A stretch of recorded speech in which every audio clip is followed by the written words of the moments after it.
This is an interesting group because you and I, when we were talking about the defense the other day, we're going to talk about the strengths of the Notre Dame offense and what we believe are going to be the things that this offense can build around. And we do think there are things this offense is going to build around. When we did this show on the defense, there was a lot of things where it was like, Foskey's already a dude, right? He's already a star. You can build around. Brandon Joseph is. And you had made the point, like, even if Cam Hart just does what he did last year, he's really good. Jason Adamiola is in a similar boat. J.D. Bertrand's in a similar boat. Jack Kaiser's in a similar boat. Howard Cross, Jacob Lake. There's a lot of like, you know what? That's already pretty good. When you look at the offense, it's kind of a complete 180. And the offense, to me, is every bit as talented. And you could argue maybe even more so at the really high-end level than is the defense. But with today's show, once you get past Michael Mayer as a unit, every strength we're going to talk about is projection. What we project, what we think will happen, which makes this a much different conversation than one we had the other day about the defense.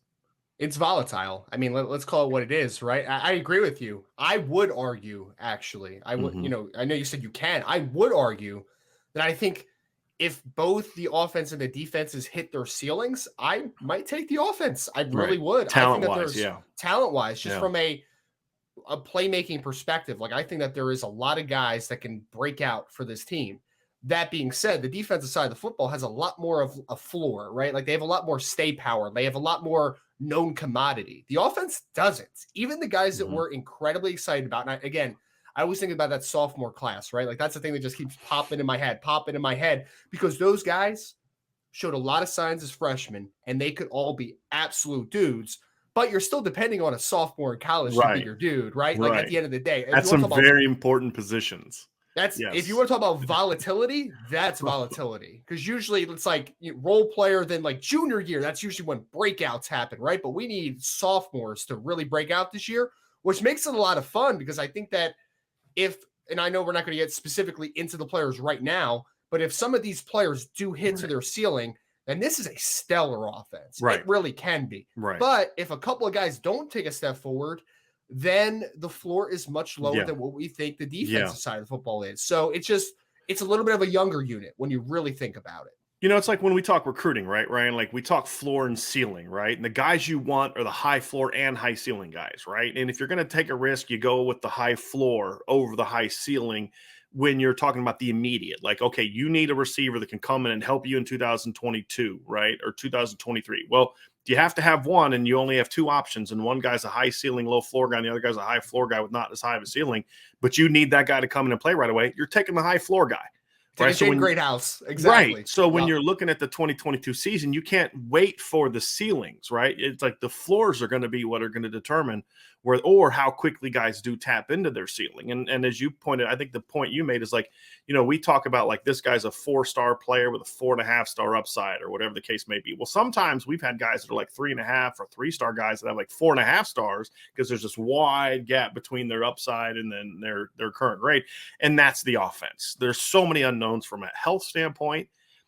Where's Avery Davis going to be health-wise? Where's Joe Wilkins health-wise? Where's Logan Diggs health-wise? Everybody watches these workout videos and he looks phenomenal and he looks great. And, shocker, Logan Diggs has great athleticism and agility and balance, right? Something we've been talking about since Notre Dame landed him. But that doesn't have anything to do with his shoulder, right? Which is what he injured. So there's the unknown of, is he going to be back? And then, boy, if he's back earlier than you thought, man, all of a sudden start getting excited about things. And then you kind of get into, okay, but there's always but. And those are the things that we'll discuss even more tomorrow in tomorrow's show. Because tomorrow we're going to talk about the questions and concerns. And there's more certainty about what the questions are than what the answers are on offense. And that's what makes this interesting.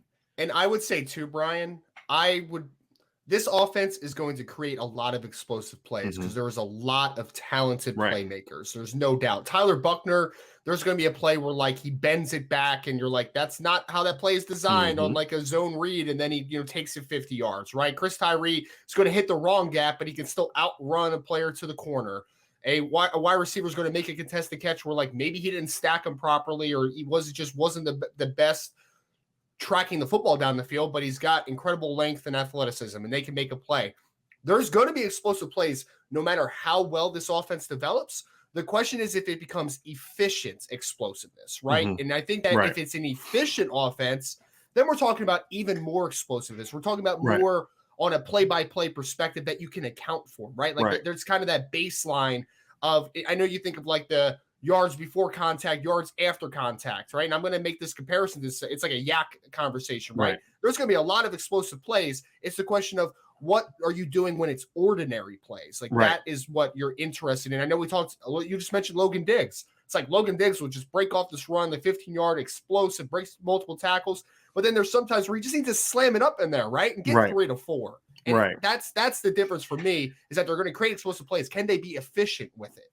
That's the difference between like the 2015 and 2017 offenses for Notre Dame, right? They scored the same number of points, but if you look at it, the 2015 offense was more consistent. They did score in the games they lost. They were still able to go on the road against a really, really good Clemson defense and, score points in the rain, even though their starting quarterback was making like his second or third career start, right? Like then the 2017 offense, which actually was more explosive. They ripped off like Josh Adams, and this is a crazy stat, and you can thank the great legendary loose emoji for this statistic because he gave this one to me. He said Josh Adams had more runs of 50 plus yards in 2017 than any other Notre Dame back had in his career.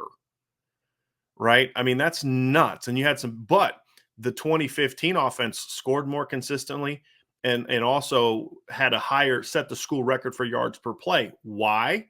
Because they were more efficient. Now, not efficient enough, right, in a couple big games, but much more efficient than the 2017 offense, which one week, I mean, I've said this, there was not a better stretch of offensive play that I've seen at Notre Dame since the late 80s, early 90s, between second half of BC to Wake Forest and what just pure dominance over opponent than what we saw in 2017.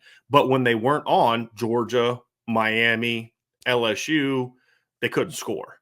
Stanford, they couldn't score because there were so many of the negatives, the 0-yard gains, the throwing the ball into the dirt, the -3 runs and things like that, that it would really kill your offense. And those are the things that we'll have to learn about this team. Is we know, like you said, Ryan, you made a great point. They're going to rip off big plays. They're going to hit big time home runs this year. They're going to have highlight reel stuff. But is it going to be good enough to win a championship? That's going to be determined by the efficiency. And